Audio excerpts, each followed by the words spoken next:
As James Russell Lowell said, "The foolish and the dead alone never change their opinion." People get stuck. They become so dogmatic. They become so convinced that they're right. And that feeling of being right gives them a sense of self-worth. And I'm telling you right now, with compassion, because I want to see you win, valuing yourself for being right is a trap. Thinking of yourself as smart is a trap. And I get it, man. I know how good it feels when you're right, when you had the right idea and it goes out and it wins. That feels so good. But if you can recognize that over time, it can only paint you into a corner, because the world changes. The world is adapting. The very thing that makes humans the ultimate apex predator is that we adapt. Charles Darwin said, "It's not the strongest of the species that survive, nor the most intelligent, but rather the most adaptive to change." You've got to be willing to change. You've always got to be willing to seek out this confirming evidence. You've got to hunger for it. You've got to want to be proven wrong. You've got to literally invite people into your world that are going to point out flaws in your thinking, because your thinking has already taken you as far as it's going to.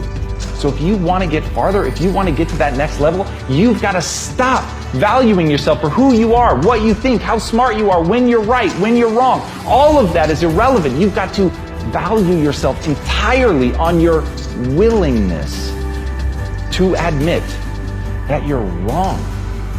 You've got to value yourself on your willingness to learn. You've got to value yourself for your willingness to sit humbly at somebody's feet and seek their wisdom. To not try to be the hero, but instead to try to be the one that collects the knowledge. When you can flip over into that, when you can value yourself for a willingness to stare nakedly at your own inadequacies, you'll start to make progress in life.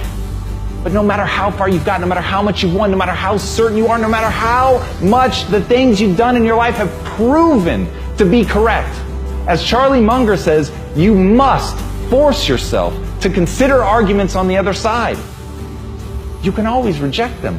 You can always look at it and really think about it and say, at the end of the day, it's just not correct. But when you're trying to hold on to your ideas simply because they're your ideas, or simply because they worked in the past, or simply because you like them, you will fall into a trap of dogma, and you'll no longer be able to see fresh ideas and move in new directions. But if you're willing to acknowledge that this world is constantly moving, it's ever changing. The only thing true about the future, always and forever, is that things change.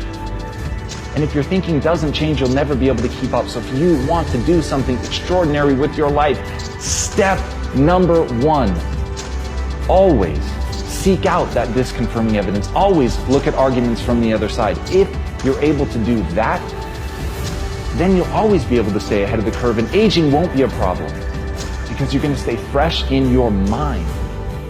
You become invincible when you bend and not break, and that's what this kind of mindset will allow you to have. So if you want to win, stop thinking about how you're right and start asking how you're wrong.